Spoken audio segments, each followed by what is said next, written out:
علیم خان نے سیاست سے توبہ کر لی، پراپرٹی ٹائکون کو کیا مشورے ملے تھے؟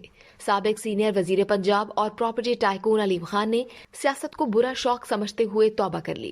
انہوں نے تقریر کے دوران کہا کہ سیاست میں آنے سے قبل لوگ مشورہ دیتے تھے کہ اچھے کاروباری سیاست سے دور رہتے ہیں اور برے کام سے دور رہنا چاہیے۔ اب لگتا ہے کہ وہ ٹھیک مشورہ دیتے تھے۔ اب اس شوق سے توبہ کر لی ہے، اب کاروبار کے ذریعے ملک کی ترقی میں حصہ لوں گا۔ انہوں نے کہا کہ سی ڈی اے کو دبئی طرز کی ہائی رائلز بلڈنگ بنانی چاہیے۔ کسی ملک کی ترقی دیکھنی ہو تو وہاں کرینوں کی تعداد کو گن لیں، جتنی زیادہ کرینیں کام کر رہی ہوں گی وہاں اتنی ہی زیادہ ترقی ہو رہی ہوگی۔ دنیا کی 2/3 کرینیں دبئی میں کام کر رہی ہیں۔